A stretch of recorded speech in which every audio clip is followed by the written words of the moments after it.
بینەرانی عزیز سڵاوتان لێبێت من یادگار فایەقم ئەم شەو بە شێوەیەکی ڕاستەوخۆ لە شاری سلێمانی و لەگەڵتانە بم بۆ پێشکەشکردنی وێنە گەورەکە ئەم شەو تایبەتە بە قسەکردن لەسەر یەکێک لە پرسە گرنگەکانی هەفتە کە بریتیە لە یاخود باسکردنە لە ئازادکردنی مووسڵ و کەوتنی ئەوەی پێوترا خلافەتی داعش یاخود دەوڵەتی ئیسلامی داعش مەبەستمانە ئێمە کەمتر لەسەرەوە ئاوەستین کە داعش چیە و چۆنە ئیشی ئێمە نییە پێشتر قسەمان لەسەر کردووە ئێستا کە ڕۆشتون نەیەنەوە مەبەستمانە قسە لەسەر ئەوە بکەین لە دوای کەوتنی داعش لە مووسڵ ئێمە لە هەرێمی کوردستان چاوەڕێی چی بکەین پارتە سیاسیەکان سەرکردایەتی سیاسی کورد ئەبێت چۆن خوێندنەوە بکات بۆ مووسڵی دوای داعش چونکە ئێمە ئەوترێت سنوورێکمان هەیە پێکەوە و بەرکەوتنی زۆرە بێت هەم لە ڕووی سیاسیەوە و هەم لە ڕووی سەربازیەوە و لە زۆر ڕووی دیکەشەوە کە لە مستەقبەلە قسە لەسەرەوە هەیە کە مووسڵ بکرێ بە هەرێمێکی سربەخۆی زۆری نەسونە کە ئەمەش قسەیەکی ترە میوانەکانم قسەی لەسەرەکەم دواتر ومە بەستمە قسە لەسەرەوە بکەم ئایا نەمانی داعش ئەکرێ ئێمە بڵین کە کورد ئەبێ بۆ شەڕێکی تر یاخود جەنگێکی تر خۆی ئامادە بکات لەگەڵ حەشدی شعبی یاخود شتەکان بەو شێوەیە نییە و ڕاگەیاندن گەورەی کردوون و ئەگەرەکان چین و ئەوەی زۆر مەبەستمە لەسەری بوەستین ناوچە کوردستانەکانی دەرەوەی ئیداری هەرێمە ئەوانەی کە لەلایەن هێزی پێشمەرگی کوردستانەوە بە خوێن و بە ژمارەیەکی زۆر شەهید و بریندار ڕزگار و ئازاد کراون داهاتویان چییە بێ ئایا هەر ئاسایی تەسلیم و ڕادستی عێراقەکرێنەوە یاخود مادەی 140 لەو ناوچانە بە شێوەیەکی سروشتی و لە ڕێگەیەزی پێشمەرگی کوردستانەوە جێبەجێ کراوە و تەطبیق کراوە و مەبەستمە قسە لەسەرەوە بکەم کە عەرەبەکانی پارێزگاکانی نینەوە و مەخموور زۆر جار گوێمان لێ بێ داواکەن بخرێنەوە سەر هەرێمی کوردستان و بەشداری لە ڕیفراندۆم بکەن و هەرێمی کوردستانیان لە عێراق پێ باشترە و ئەمەش مەبەستمە قسەی لەسەر بکەین و دواشتیش کە بێگومان تەوەری دیکە زۆرە بێ بەڵام ئەوەی مەبەستمە ئەوەیە کە ئایا باسکردن لە ڕیفراندۆم و هەنگاونان بەرەو سربەخۆیی و نەمانی داعش لە ناوچەکە باری سەرشانی سەرکردایەتی سیاسی هەرێمی کوردستان قورستر ناکات نابێت دووربینتر بن بەرامبەر بەو کێشانە و بەو پرسانی کە هەیە من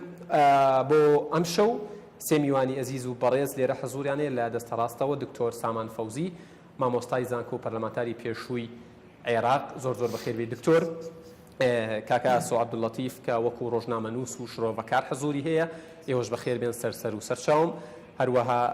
جەنابی لیوا بەختیار محەممەد شرۆڤەکاری سەربازی و ڕاوێژکار لە وەزارەتی پێشمەرگا ئێوەش بەخێر بێن سەر و سەرچاوم بە حکمی پسپۆڕیەکەت با لە تۆ دەست پێ بکەم ئەو لەو ساتەی کە لە 2016 لە کۆتاییەکانی 2016 ئۆپەراسیۆنی مووسڵ دەستی پێکرد سێ قسە هەبوو سێ تێڕوانین و تەفسیر هەبوو ئەیوت پێش هاتنی 2017 ڕزگارەکرێت هەبوو ئەیوت لەگەڵ دەست بەکاربوونی ترامپ ئەبێت مووسڵ بکەوێ و احتیمالی سێم کە زیاتر هاوپەیمانان و بە دیاریکراوی ڕای فەرمی ئەمریکا لەسەری وەستان ئەوە بوو کە وتیان 3 بۆ 6 مانگە خایەنێت دیارە ئەمەیان ئەرجەحتر بوو یعنی زیاتر ڕوویدا کەوتنی مووسڵ چ گرنگیەک کەوتنی داعش لە مووسڵ و ئازادکردنی مووسڵ بە نسبەت باشووری کوردستانەوە چ گرنگیەکیەیە بەڵێ بەتاکید سپاستان ئەەکەم بە خێراتنی میوانە بە ڕێزەکانەکەم کاک دکتۆر سامان و کاک ئاسۆ ڕێز و حرمەتم بۆ هێزی پێشمەرگی کوردستان بۆ خانەوادەی سەربەزی شەهیدان بەڕاستی لە عێراقا سێ شوێن ئەتوانین بڵێن بنکەی ڕئیسی داعش بووە یەکێکیان فەلوجە بووە لە ئەمبار یەکێکیان پارێزگاری مووسڵ بۆ ناو پارێزگاکە یەکێکیان حەویجە و منتیقەی حەویجەیە دیارە ڕزگارکردنی فەلوجە و ئێستاش وا ڕزگارکردنی لە چەند ڕۆژی داهاتوە ڕزگارکردنی تەواوی شاری مووسڵ ئەمە دوو پێگەی گەورەی داعش لە عێراقا ئەتوانین بڵێ ڕزگارەکرێت لە ڕووی سەربازیەوە لە هەمان کاتە مووسڵ گرنگیەکی معنەوی بۆ داعش هەبووە لەبەرەوەی لە مووسڵەوە خەلافەتی ئەوەی کە خۆیان ناوێنن خەلافەتی ئیسلامی لەوێەوە کەوا ئەبوو بەکری بەغدادی ڕایگەیاندووە ئێستا گرتنەوەی مزگەوتەکە و گرتنەوەی مووسڵ شتێکی معنەویە بۆ هەم هێزە ئەمنیەکانی عێراق بە هێزی پێشمەرگەشەوە لە هەمان کاتە شکستێکی سەربازی گەورەیە بۆ داعش بۆیە ڕزگارکردنەوەی مووسڵ ئەتوانی بڵین لە سێ شوێنی سەرەکی دوو شوێنی سەرەکی ڕزگارەکرێت کەوا ئەتوانی بڵین سەری مارەکەیە بە نیسبەتی داعشەوە. پرسیارێک لەم کاتە ئەبێ بیکەم جێگەی سێهەم و پێگەی سێهەم کە داعش حەزوری تیا هەیە حەویجەیە بەڵێ و ئەوترێت حتا ئەوێ هەبێ چارەنووسی کەرکووک دیار نییە. ئەمە بۆ وا دواخرێت بۆ هەنگاو نانرێ بۆ ڕزگارکردنی بۆچی ینی بچووکترە لە چاو مووسڵ ینی بۆچی ناخرێتە پێش مووسڵ ئێوەی هێندە ئاگادار بن چ جەنابەت وەکو ینی شارەزایەک و چوەکو ڕاوێژکارێکی وەزارەتی پێشمەرگەش چی وتراوە لەگەڵ حکوومەتی عێراقی لەگەڵ هاوپەیمانان بۆ هێندە دواخرێ. بەڵێ لەم سێ شوێنی کە باسمان کرد فەلوجە لە هەرێمی کوردستانەوە دوورە هێزە ئەمنەکانی عێراق بۆ خۆیان ڕزگاریان کرد بە هاوکاری لەگەڵ هێزی هاوپەیمانان بە نیسبەتی مووسڵ و حەویجەوە طبعا پەیمان نامەیەکە بوو ئیتیفاقێکە بوو لە بینی هێزە ئەمنیەکانی عێراق و هێزی پێشمەرگەی کوردستان بە حزوری هێزی هاوپەیمانان بە تایبەت ئەمریشیەکان لە پرۆسی ڕزگارکردنەوەی مووسڵ کە مانگی دەی ساڵی 2016 دەستی پێکرد هێزی پێشمەرگە دەوری کاریگەری هەبوو و سەرەتای شکانی سەنگەرەکانی یەکەمی داعش هێزی پێشمەرگە کردی لەوە بە دواتوانی هێزە ئەمنەکانی عێراق داخلی ناو شاری مووسڵ بن و بگاتە ئەم ڕۆژە. دیارە هێزی پێشمەرگەی کوردستان دایمەن ئامادەیی هەبووە ئامادەی دەربڕیوە کە لەگەڵ هێزە ئەمنیەکانی عێراق لە هەر شوێنێک شەڕی داعشە بە هێزی پێشمەرگە ئامادەیە. ئەمە چەند جارێک فەرماندەی گشتی هێزی پێشمەرگەی کوردستان وەزارەتی پێشمەرگە هەموو فەرماندە سەربازەکان ئەمەیان ڕاگەیاندووە. بۆیە ڕزگارکردنی حەویجەش سەرەتا ئێمە پێشنیارمان کردووە کە هێزی پێشمەرگەی کوردستان کەوا حەویجە پێشخرێ یا مووسڵ پێشخرێ مشکلەمان نەبووە بەڵام دیارە دوای تەنسیقێک لە بینی هێزی پێشمەرگەی کوردستان و لەگەڵ هێزە ئەمنیەکانی عێراق خۆی لە وەزارەتی بەرگری عێراق بینێتەوە بە حزوری هاوپەیمانان کە ئەمریکیەکانە مووسڵیان پێشخستووە. بۆیە دوای مووسڵ ینی هیچ پاساوێکی لۆژیکیەیە بۆ شتە تەنها مەبەستیان بوو. بەڵێ دیارە ئێوە هیچ وەڵامێکتان وەرگرتوتەوە؟ بەڵێ دیارە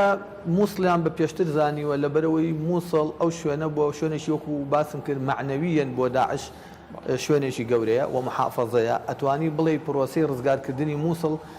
هاوتایە یا تەریبە لەگەڵ پرۆسی ڕزگارکردنەوەی ڕەقا کە ئێستا بێکەوە کرێت کە دوو بایدەختی ئەتوانی بڵێ حەرەشی داعشە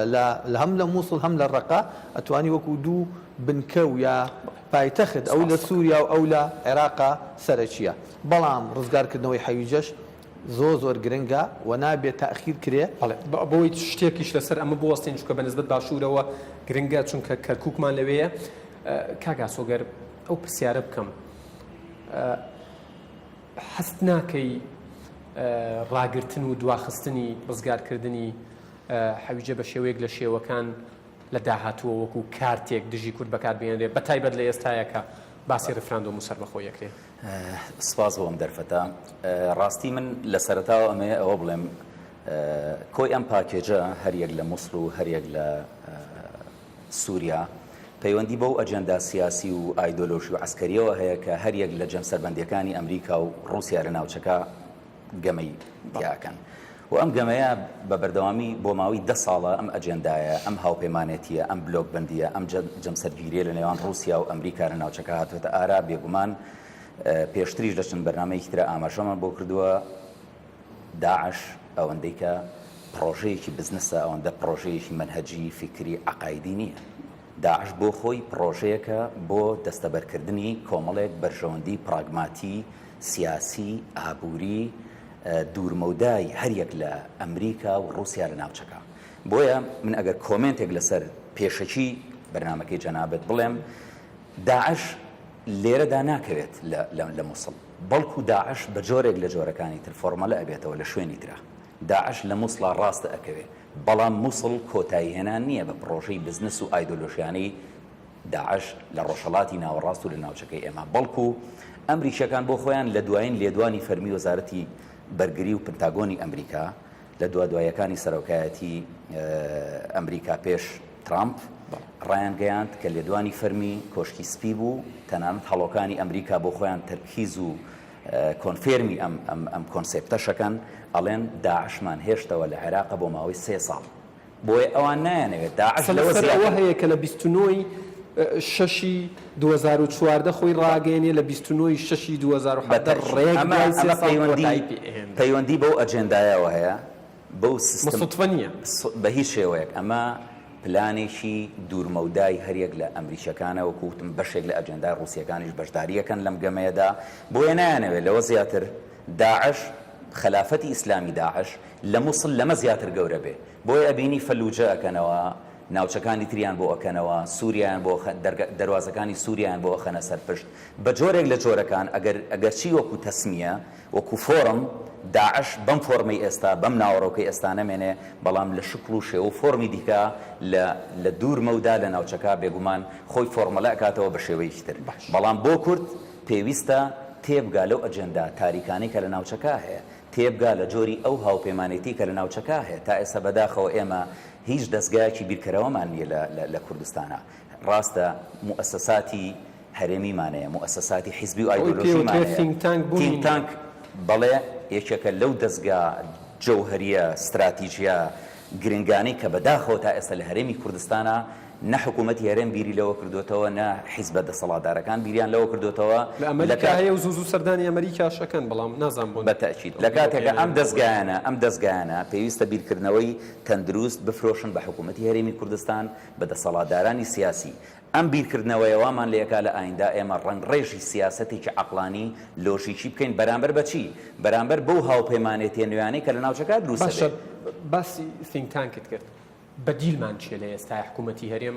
ئەگەر یەکێک بەدیلمان ڕایۆژکاریەکان دانیشتوێ بە دیار بەرنامەکەەوە بەدیلمان تەنها ئەوەیە حکوومەتی هەرێمی کوردستان نابێت تەنها دابنیشێ بە دیار جۆگرتن لەو ڕاوێژکارانی کە لە ئەنجومەنی وەزیران و لە ناو دەستگای سەرۆکایەتی هەرێمی کوردستانە دامەزرێنراون بەڵکو ئەبێ گوێ بگرن لەو لەشکرە ڕۆژنامەنووس و ئەکادیمیست و پسپۆڕانی کە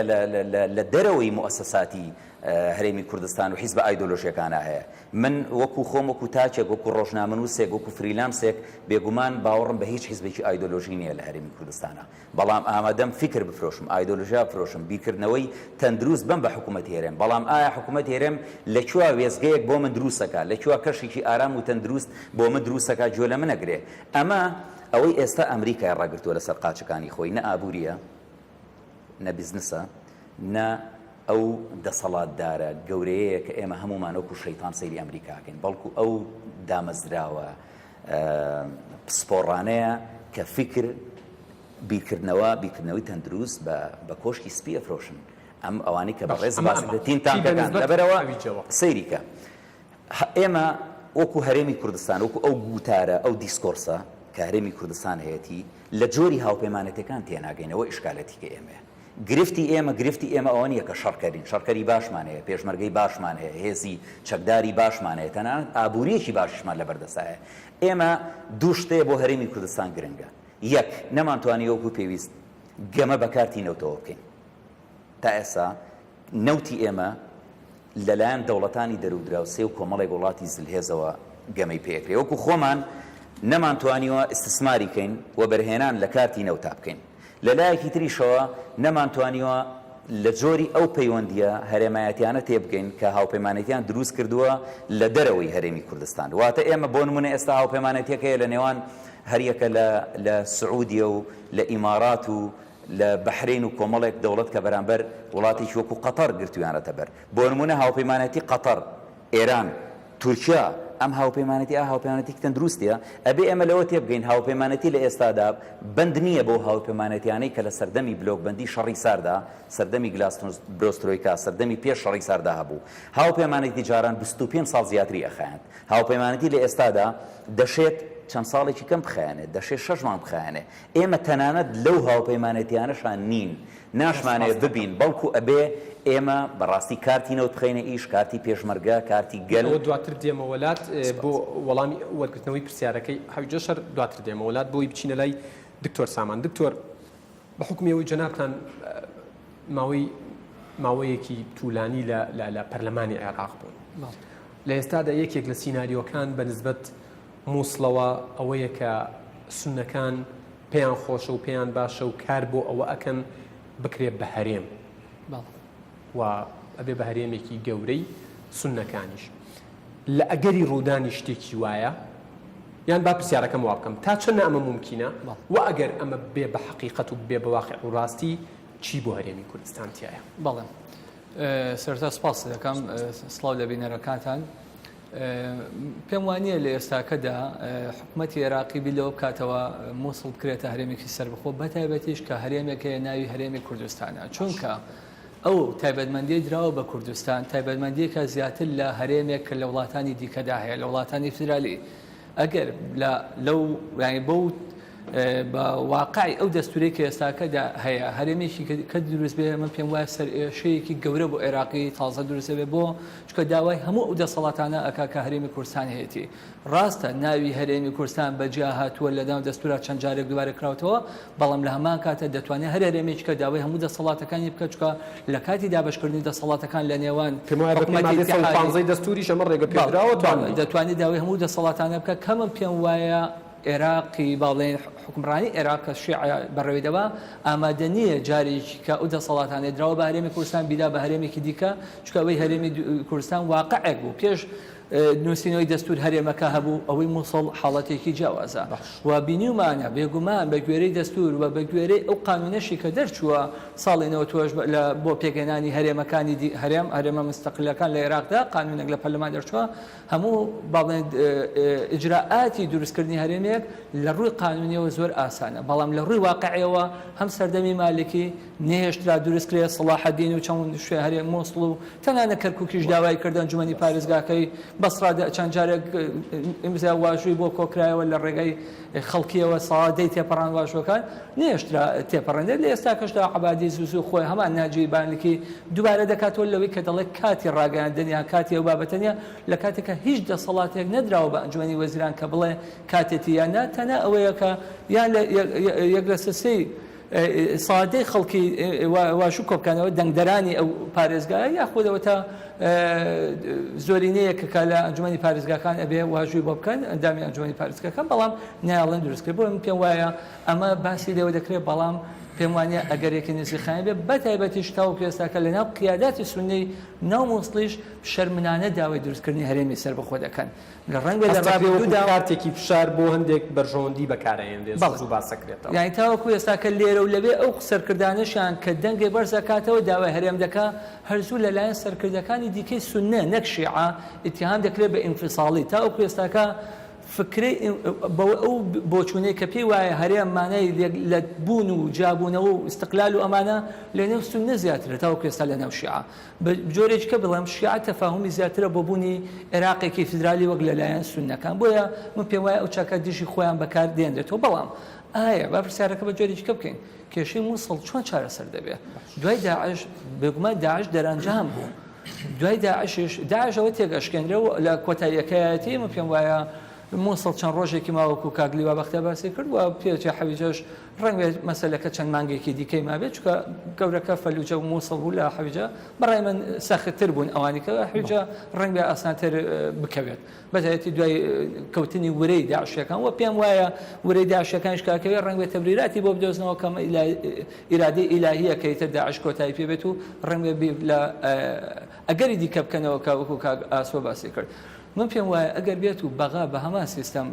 بەڕێوە بچێت هەمان فەرامۆشکاری پێی وابێت لە بەغاوە حکومڕانی مووسڵ دەکا من پێم وایە جارێکی کە کێشە و ئاڵۆزەیەکی زۆر لەو ناوچە سونیانە سەر هەڵایەتەوە بەڵام ئەی حەل چییە؟ حەل ئەوەیە کە بلۆ بکرێتەوە وەکو وەڵای حکومڕانی ئەو ناوچەیە بدرێتە خەڵکانی ئەو ناوچەیە بەڵام خەڵکانی ئەو ناوچەیەش لەبەرەوەی سەرکردەیەکی بارزیان دەرنەکەوتووە کارێزمایان نییە حزبێکی زۆر بەقوەتیان نییە من پێم وایە تا ئەو کاتێک کارێزمایەک تا ئەو کاتێک حزبێکی بەقوە دروستە بێ ئاڵۆزەیەکی زۆر و نائارامەیەکی زۆر لەو ناوچەیە سیناریۆکان چین بە نسبەت مووسڵی دوای داعشەوە تەسەورەکەی چۆن بێت؟ بەڵێ وەکو کاکاسۆش باسی کرد مووسڵ تەنها عێراقیەکان بیری لێ ناکەنەوە تورکیا و سعودیا ڕەنگێ بەقەدەر عێراقیەکان و زیاتر بیریش لێ بکەنەوە مووسڵ تەنها پەیوەندیدار نییە بە سونە لەگەڵ شیعی عێراق پەیوەندیداریشە بە کورد بەتایبەتی ناوچەیەکی گەورەوە جگەلەوەی کە کوردێکی زۆر هەیە لە مووسڵەژی ناوچەیەکی زۆری سەر بە مووسڵژەیەکە کوردستانیە و لە دەروی هەرێمی کوردستاندایە بۆیە پێم وایە ئەمە پێویستی بەوەیە کە لە دوجارە چۆن لە دوای حەربی عالەمی دووەمە چەند سەرکردەیەک دانیشتن و نەخشەی ناوچەکەیان داڕشتەوە جاریشکە لە دوجارە ڕەنگ بێ ئەمە لە لای هێزەکان و بە ئاگاداری هێزە ئەقلیمیەکان وەکو تورکیا و سعودیا جاریشکە نەخشەی بەڕێوەبردنی مووسڵ دابڕژرێتەوە و لە ئەگەرێکی نزیکدا باس لە مەسەلەی باڵێن ڕێفراندۆم دەکرێت لە کوردستان ئەو ئەگەرە کە دیارە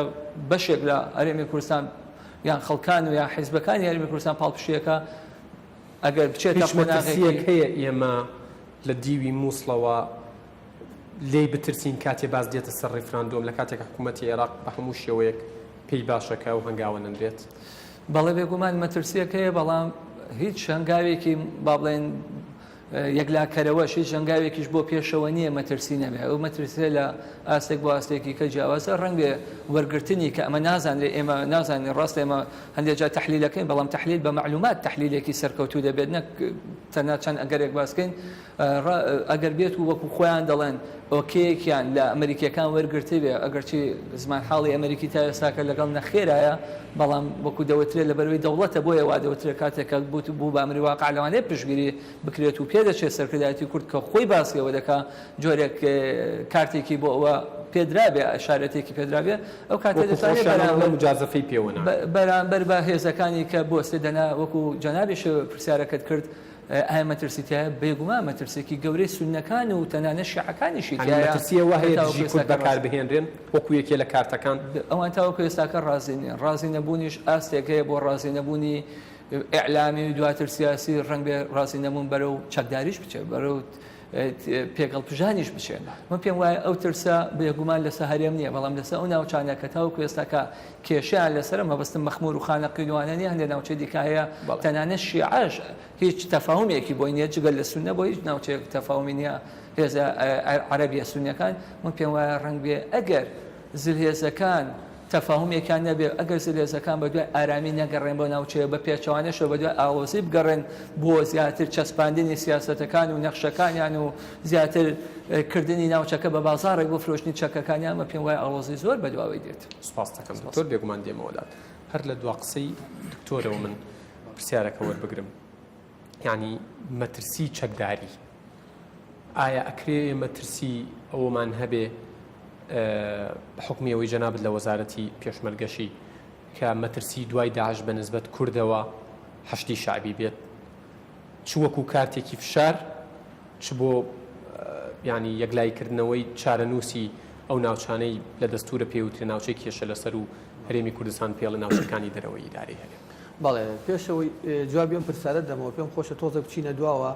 لە ساڵی 2007 و 2009 تا ساڵی 2011 ئەمریکیەکان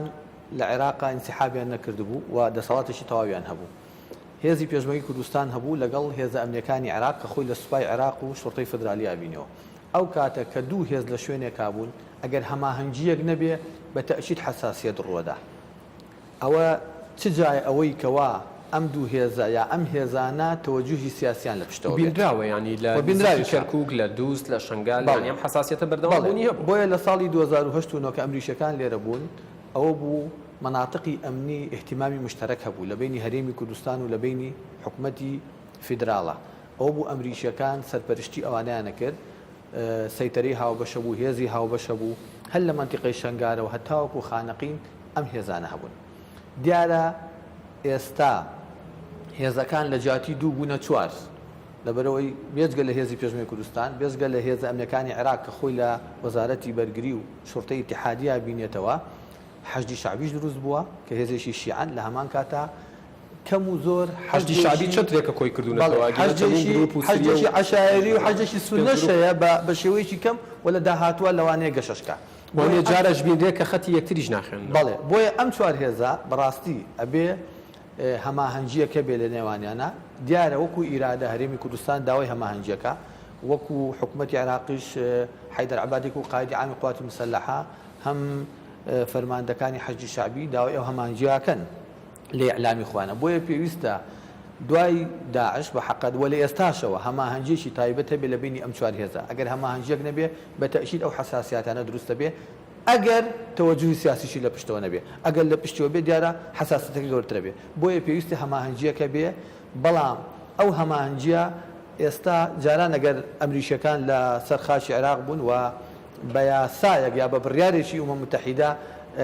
توانیوانە لێرە وەکو محتل ئیشکەن و دەسەڵاتیان هەبێ بەسەر هێزی پێشمەرگە و هێز ئەمریکانی عێراق ئێستا ئەو هێزەی ئەمریکا لێرە نییە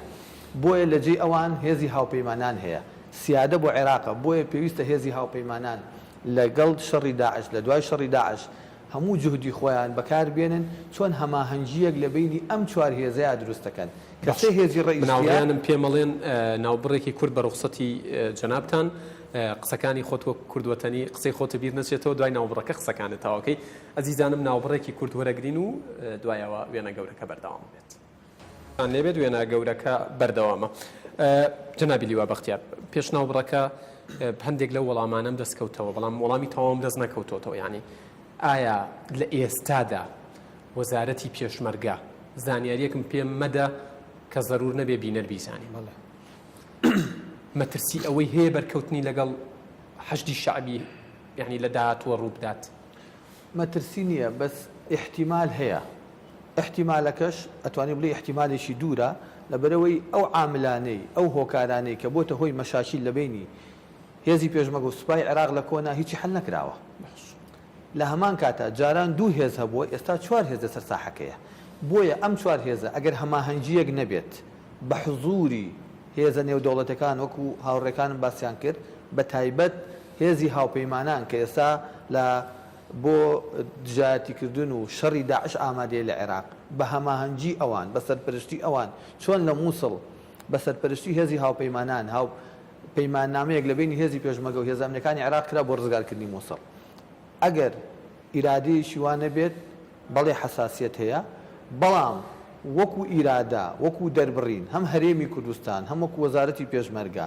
هەم فەرماندەی گشتی هێزە سەردارەکانی هەرێمی کوردستان لە هەمان کاتە عێراق تەوەجوهیان بەرەو ئەوەیە کە هەماهەنگ بێ و مەشاکیل نەبێت بەڵام چوار هێز لە شوێنێکە هەماهەنگیان نەبێت چەترێک نەبێ بۆ هەماهەنگی ڕێنماییەک نەبێت کە لەسەری بڕۆن پەیماننامەیەک حەساسیەت دروستە بێت کەواتە ئەگەر سەرکردایەتی سیاسی کورد لە ئاستی باڵا و لە ئاستی فەرماندەی گشتی هێزە چەکدارەکان بەڵێ هەمی هەرێمی کوردستان هەمی عێراقیش بەڵێ ئەوان لەسەر خەت نەبن مەترسی هەیە بەرکەوتن ڕووبدات بەڵێ ئەمە زەرور ئەم هەماهەنگی هەبێت چکە چوار هێزەی لە شوێنێکابی ئەمە هەبێت لە هەمان کاتە هێزی هاوپەیمانان جاران ئەمریکەکان توانیوانە دەسەڵاتیان هەبێت چکە بە یاسا محتل بوونا بە بڕیارێکی UN محتل بوونە توانیوانە تەسیریان هەبێت ئێستا سڵتە و سیادە لای هێزە ئەمریکانی عێراق و کوردستانە بۆیە ئەتوانین استیعانەکەین بە هێزی هاوپەیمانان کە محاربەی داعشەکەن هاوکار و هەماهەنگ بن لە هەمان کاتە پێم خۆش ئەوەش بڵێم هەر دوێنێکە جەنرال بڵێن هەر ئەمڕۆ فەرماندەی هێزی هاوپەیمانی محاربەی داعش جەنرال تاوسن ئەڵێ پێویستە هێزەکانی هاوپەیمانان لە زەدی داعش و بەتایبەت ئەمریکا تا ماوەیەکی درێژ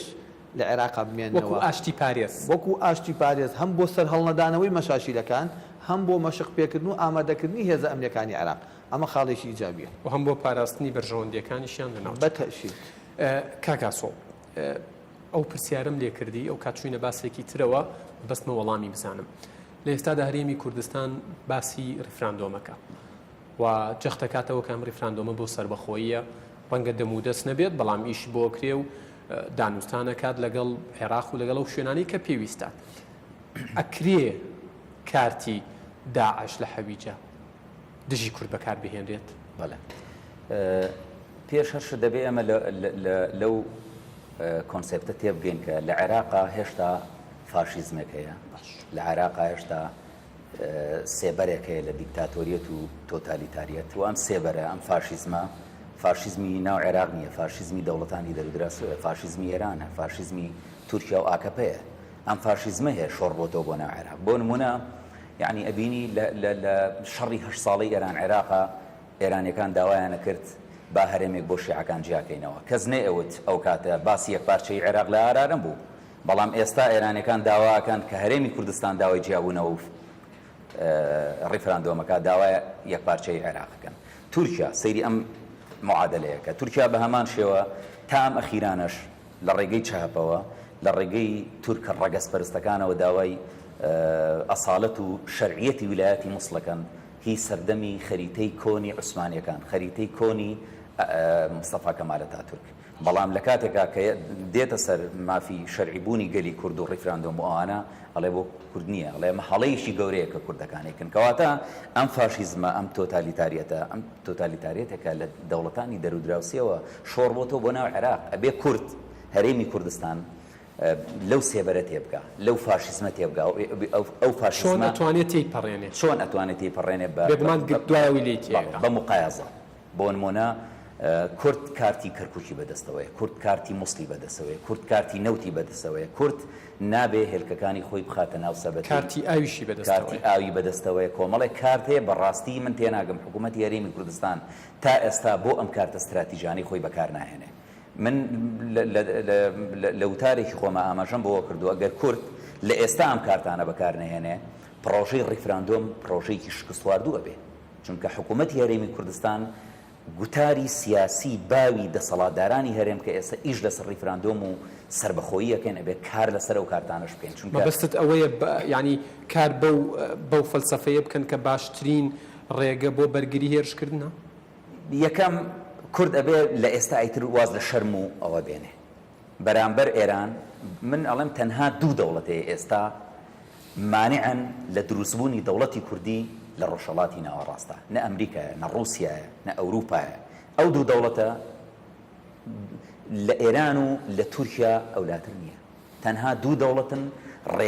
ڕێگری سەرسەختن لە بەدەستێنانی مافی چارەنووسی گەلی کورد پێویستە حکوومەتی هەرێمی کوردستان کورد ئەتوانێت ئەمان تێپەڕێنێت و بەڵێ بۆ ناتوانێت سەری بخات حکوومەتی هەرێمی کوردستان دەیان سەفەقاتی بزنس و بازرگانی نەوتی لەگەڵ ئێرانە هەیە لەگەڵ تورکیا هەیە پێویستە ئەمانە وەکو کارتی مقایەزە گۆڕینەوە مامەڵەی پێ بکە بۆ نمونە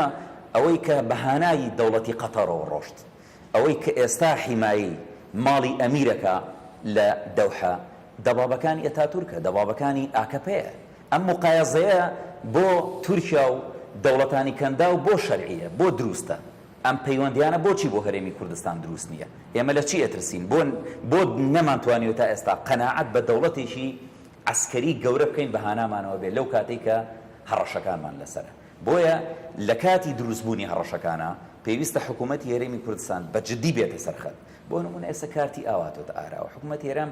ئەسڵەن کارتی ئاو کارتێکی زۆر گرنگە بە بڕای من لە ئێستا کارتی دانان بە مافی چارەی خۆنووسین بە ڕیفراندۆم گرنگترین شتە نەک ئاو ئێران کارتی ئاو خاتە بەردەم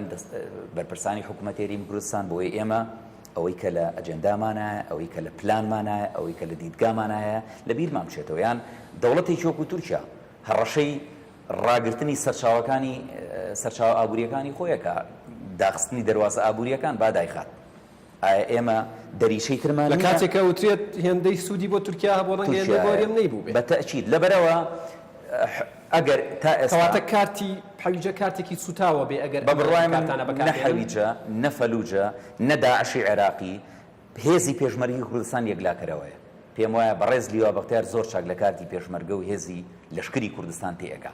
هێزی پێشمەرگی کوردستان ئێستا هێزێکی منەظەمە هێزێکی سیستماتیزەکراوە هێزێکە بە تەواوی توانا وڵاتانی هاوپەیمان وڵاتە ڕۆژاوایەکان هەریەکە لە ڕووسیا هەریەکە لە ئەمریکا بەڕاستی دامیەکەن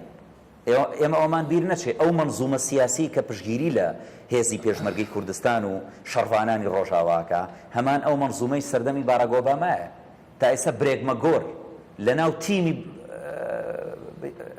سەرۆک ماوەتەوە تا ئێستا لەبەرەوە تیمی هەڵۆکان ئەو تیمەی کەوتم ئەو ئەجەندا سیاسی ئەو پلانی کە لە ڕۆژهەڵاتی ناوەڕاستە ئەمریکیەکان و ڕووسەکان ڕەنگڕێژیەکەن ناگۆڕدرێ بە گۆڕینی دەیان سەرۆگوڵاتیش ئەوانە ناگۆڕن لەبەرەوە ئێمە مامەڵەمانە بێ لەگەڵ فاکتا بێ لەگەڵ ئەو بارودۆخە سیاسیا بێ ئەبێ حکوومەتی هەرێمی کوردستان دەسەڵاتدارانی هەرێمی کوردستان چیتر شەرمنانە مامەڵە بە کارتە سیاسەکانی خۆیانەوە نەکەن ئەگەر ئەیانەوە ڕیفراندۆم سەرکەوتوو بێ بەڕاستی چیتر گەلی ئێمە لە باشووری کوردستان بەرگەی هیچ ناومێدێکی تر ناگرێ بۆیە کاتی ئەوەی قسەی دڵی خۆمان لە ئێستا بکەین گوتاری سیاسی خۆمان بە هیچ شێوەیەک تەجیل نەکەین زۆر سوپاس دەکەم کاگاس و دکتۆر سامان عەرەبەکان بە تایبەت ئەوانەی بڵێن پارێزگاکانی نینەوە و مەخمور گوێمان لێ بێت جارجار لە ڕێگەی خەڵکانی ئەکادیمی لە ڕێگەی سەرۆکۆزەکانەوە لە ڕێگەی کەسایەتەکانی و باسی واکەن کە بێنەوە سەر هەرێمی کوردستان هاتنەوەی ئەوان بۆ سەر هەرێمی کوردستان و ئێستا باس لەوە شکرێک کە پێشمەرگی عەربیشمانەیە کە من ینی وەکو ڕاگەیان وەکو کوردێک پێم خۆش نییە لەگەڵ عەرەبە وشەی پێشمەرگە بەکاربێنرێت. ئەمە کارتی بەهێزن خاڵی بەهێزن بۆ ڕیفراندۆم یان دیسانەوە بربەستەکانی بەردەم ڕیفراندۆم زیاترەکەم. پێم وانە تاوەکو ئێستاکە ڕێیەکی حەقیقی عەربی ئەو ناوچانە لەگەڵ گەڕانەوە بێ بۆ سەر هەرێمی کوردستان. ڕەنگ بێ کاتێک کە مایکی کەناڵێکی بەتایبەتیوانەی کە بە حیزبانی کە دەسەڵاتی کوردیان پێگەناوە دەچێتە بەردەمیان بەو شێوازە بڵێن بۆ پارستنی بەرژۆندەکانیان. بەڵام هەرزوو لەوانەیە لە ماوەیەکی دیکەیان کاتێک کە ئارامی وەقرەیی ئەو ناوچەیەگرەیە کاتێک کە هێزە عەرەبیە سوننەکانیان شیعەکان بەهێزە بن بەتایبەتی سوننەکان کە لەو ناوچەن ڕەنگ بێ قسەیەکی دیکەیان هەبێت. ئەوان با بڵێن ئەو مەوجەی قسەکردن و هەڵوێستیان زوو دەگۆڕێن. ئەومان ناوانییە کە بەشێک لە سەرۆک هۆزەکان با بڵێن جۆرێک لە تەعاتوفی لەگەڵ هەرێمی کوردستانە نەبێ و لە ئێستا داوایەوە ڕەنگ بێ لەگەڵ بچووکترین هەڕەشە لەلایەن هێزێکی عەرەبی سوننەوە پەشیمان بێتەوە و واتە ناکرێت پێش بەوە بەسترێ. ئەوە خاڵێکی بەهێز نییە لەو مەسەلەیەدا ڕەنگ بێ بەشێک هەبێ داوایەوە کە بەڵام بەشی گەورە لە عەرەبی سوننە لەو ناوچەیە لەگەڵەوەدانە نەک عەرەبی سوننەوە تورکمانمان بینی کاتێک کە ئاڵای کوردستان لە کەرکوک هەڵدرا چیان کرد چ گۆبەندێک و چ زەڵجەیەکیان کرد زیاتر لە عەربەکە. بەداخەوە من دەڵێم ئەو کارتانەی کە کاگاسۆ باسی کرد لەگەڵ ڕێزم بۆ قسەکانی هەمووی ڕاستە کارتانە بەڵام ئێمە نەمانێشتۆ کە کارتێکی زۆر بەقوت بن چکە هەندێک کارت هەیە هەتا بەکاری دێنی نیوەی دەستێنیت یای مەسەلەی کارتی هێزی پێشمەرگە ئەمە کارتێکی گەورەیە هەمیشە هێزی پێشمەرگە داکۆکی کەرمان بۆ بەردەوامەوەی کە کوردی پیاڕستووە بەتایبەتی لە چاکی تازە شاخەکان هێزی پێشمەرگە بووە بەڵام ئەگەر تۆ ناوخۆی هەرێمی کوردستانی یەکگرتوو نەبێتە وان نەکەی کە سۆزی نەتەوەیەتی بەرز نەبێتەوە هێزی پێشمەرگەش بە لە ولاوازیەچێ ئەوەی کە من ئێستا کە دەبینم بەتایبەتی لە منتیقەی سلێمانی و لە هەولێرش بە هەمان شێوە گلەیەکی گەورە لە حکومڕانی کوردیدا هەیە لە دەسەڵاتی کوردیدا هەیە ئەمە ڕەنگ دەداتەوە لەسەر هێزی پێشمەرگە ئەمە ئەو کارتە بۆ کەواتە دیسان تۆ ڕەبتیەکەی تۆ بەوەی کە ئێمە ناوخۆی خۆمان ناو سنووری باشوور ڕێک بخەینەوە دەرەوەی سنوورەکە نابێ بە کێشە ئەمە گرنگن هەموو ئەوانە باسمان کە بەڵام دەبێت کارتانە بەهێزی کەیت مەسلەی ئەو کارتێکی بێزە وکو کاگاسۆتی بەڵام ئێمە لە ڕابردوودا دەبوای ئەوە بزانین زۆر لە دڵسۆزانی کوردیشەوەیان زانیوە کە دروستکردنی سەد چەندە گرنگە بەڵام یەکێ لە سەد استراتیژیەکان کە دەبوای دروستکرێ بێخمە بوو کە تەنانە لەسەر بودجەی عێراق دەبوایە دروستکرێ نەمانهێش دروستکرێ نەمانێش دروستکە کەواتە ئەو کارتانە وەردەوردە بەرەو لاوازیەچێ کارتی ناوچەکانی کە باڵێن کارتی مووسڵ ئەوەی کە ئێمە ئاگامان لێ وەردەوردە و خەریکە خەڵکی با بڵێن پێگاتەکانی دیکەی کوردستان لە یەزیدی و لە شەبەک و لە ئەوانە خەریکە وردە لایەنگرانی عەرەبی سیاکان بشاردنە بەشێکی گەورە بکرێت لەوەی کامنی و ماڵە ڕێک بخرێتەوە بەستم ئەوە حکومڕانی کوردی نەیتوانێت تەعاتوفی و پێگاتانە کە لە ڕابردوودا هیچ گومانێ نەبووە لە سەروانەیە کە کوردن ئێستاکە خەریکە دەنگی ئەوە دروستە بێ لەم بەرنامە ئەمە پەیامە بگا بە سەرکردایەتی سیاسی کوردیشانی لە ڕۆژانی ڕابردووە ئەرشەد ساڵحی کە لە تورکمانەکانی لە کەسایەتی و لەوانەی کە گوێی لێگرێت کەرکووکە ینی لە بەرنمەیەکی عەرەبی ئەڵێت ئێمە ئەمانەوێ بزانین لە دەوڵەتی کوردستانە چیمان بەرەکەوێت ئەنی بە ئاشکرات داوایەوە کە لایەن لێ بکرێتەوە قسەیان لەگەڵ بکرێت کە ئەبێ سەرکردایەتی کورد ئەمە بەهاندووە ئەم ڕوونکردنەوەش تا ئێستا لە ئەستێکی پێویستانیە ڕەنگ بێ یانی تۆ سەیری کە لە عێراقا حەیدەر عەبادی هەفتانە دێ قسە دەکا لە ئێمە نییە قسەکردن نییە لە سەرۆکایەتی حکوومەتەوە بیگرێت تا دەگاتە سەرۆکایەتی هەرێم نەگوێگرتنیش ئەوە وەکو لە پرسیارەکانی شەوە دەرەکەەوە قسەکردنێکی هەفتانە نییە کە تۆ ناجی هەرێمی کوردستان ڕوونکەیتەوە وتەبێژێکدا ئەنێیت و جاربەجارێک وەڵامی یەکێگەیاتەوە بە شێوازێکی نادەب لە ماسی و پێماوایە ئەوە کافیە کەواتە ئێمە بەڵێ ڕاستە گەورەترین کارت وەکو کاگاسۆش باسی خۆمانین هەرێمی کوردستانە هەندێک جا وڵاتانی دەوروبەریش لە ڕچکەی دروستبوونی دەوڵەتە پاڵپشتی دروستبوونی هەرێمیەکان نەکردو بەڵام چونکە یەکگرتوو بوونە بۆتە ئەمری واقع بۆتە دەوڵەتی شەرطرافی تێکراوە گرنگترین شت بریتە لە ناوخۆی خۆمان ناوخۆی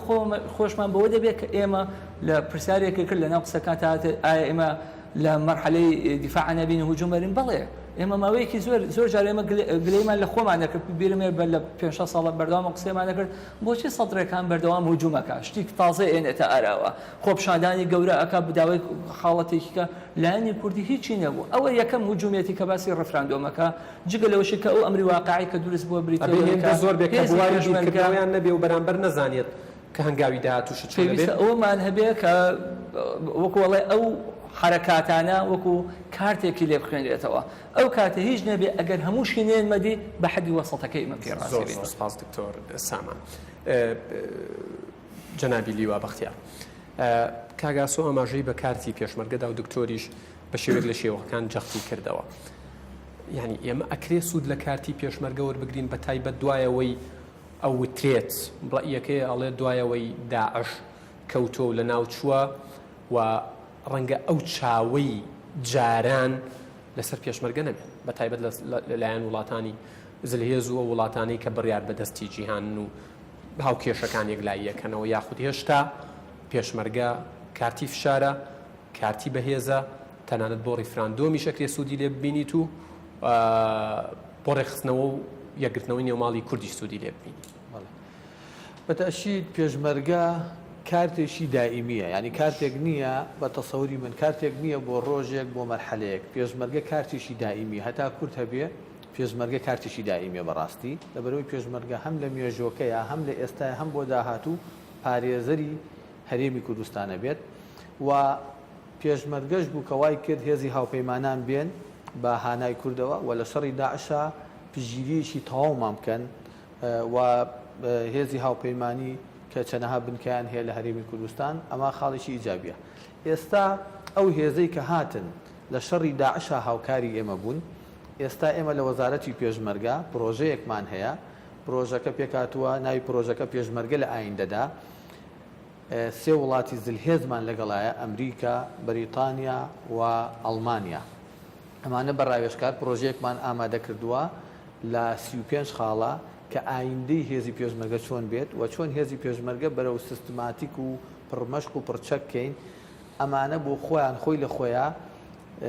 کە هێزی هاوپەیمانان لە دوای نەمانی شەڕی داعش ئەمانە لەگەڵمانە لەبەرێ ئەم پرۆژەی کە ئێمە دەستمان داوەتێ یاوە خەریکە لە سەرۆکایەتی هەرێمە چاوەڕی موافقاکەین بۆ جێبەجێکردنی پرۆژەیەکی درێژخایەنە 4 ساڵ 5 ساڵە خایەنێت ئەمانە وعدیان داوە لەگەڵمانە بن و لەم پرۆژەیە بەشدار بن جگە لەوەی چەندەها وڵاتی کە